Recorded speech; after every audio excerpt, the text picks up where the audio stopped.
Perkenalkan, nama saya Viviana Putri, mahasiswi Udayana jurusan Hubungan Internasional dengan NIM 1912521015. Kali ini saya akan menjelaskan tentang evolusi geopolitik dalam 3 periode tradisional sampai kontemporer.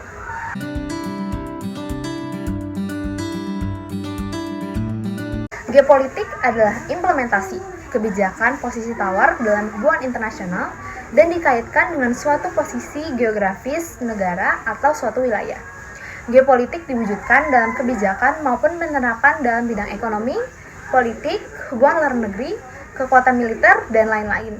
Geopolitik secara etimologi adalah perpaduan antara geo atau geografi, suatu yang statis, dengan politik, suatu yang dinamis. Dengan demikian, memahami geopolitik tidak terlepas dari dinamika dan perspektif maupun interrelasi dan interaksi antara aktor-aktor yang berada di dalamnya.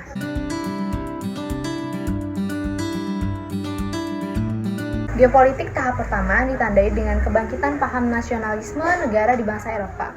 Tokoh-tokoh pemikir pada era ini antara lain adalah Ratzel 1897 dan Keglen pada 1917 yang menganalogikan bahwa negara adalah organisme yang memerlukan perluasan ruang hidup.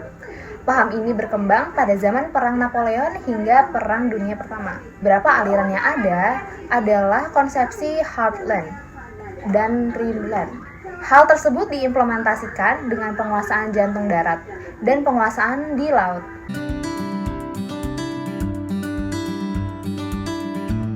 Geopolitik tahap kedua ditandai dengan pergeseran kepentingan antara industri maju dan pemasaran produknya.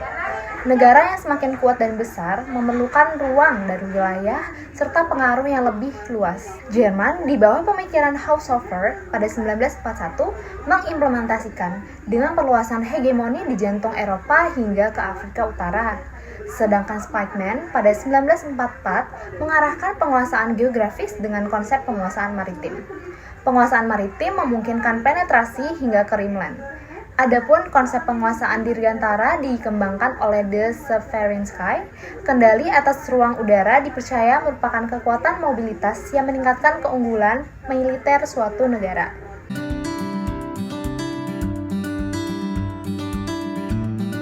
Geopolitik tahap ketiga yang didukung oleh Henry Kissinger pada 1994 dipusatkan pada politik pembendungan atau containment policy terhadap Uni Soviet dan negara-negara sekutu timurnya.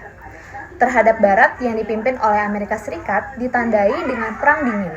Beberapa ahli berpendapat seperti Slater pada tahun 2004, Taylor 1979, dan Nyerere 1983 dengan pendekatan paradigmatis universalistik menawarkan pandangan yang berbeda. Menurut mereka, yang terjadi adalah imperialisme gaya baru di mana negara-negara industri maju seperti di utara mendominasi dan mendiktekan gerak ekonomi dan politik negara-negara berkembang di selatan.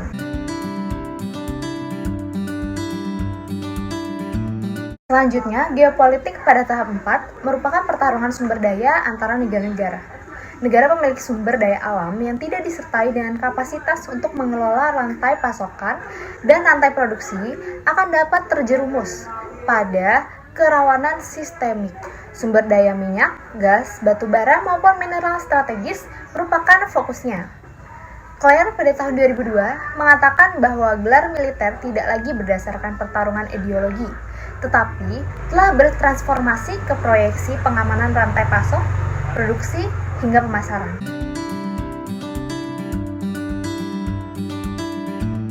Geopolitik tahap kelima menganalisis keterkaitan antara sumber daya, rantai pasok, dan infrastruktur. Konflik teritorial bergeser menjadi konflik konektivitas. Wujudnya saat ini dapat dilihat dalam persaingan antara poros Republik Rakyat Tiongkok dengan poros Amerika Serikat. Tiongkok dengan Belt and Road Initiative atau BRI mencoba memainkan peran global dengan strategi konektivitas infrastruktur di negara-negara di Asia Pasifik hingga Afrika di jalur laut, serta melalui Asia Tengah menuju Eropa di trek darat. Kerjasama investasi, logistik, pembiayaan, dan interkoneksi dengan kebijakan di semua negara mitra dan organisasi internasional dapat dipandang sebagai penguatan atau pengikatan dari pengaruh geopolitik. Sekian penjelasan saya mengenai evolusi geopolitik dari waktu ke waktu. Kurang lebihnya mohon maaf. Terima kasih yang sudah menonton.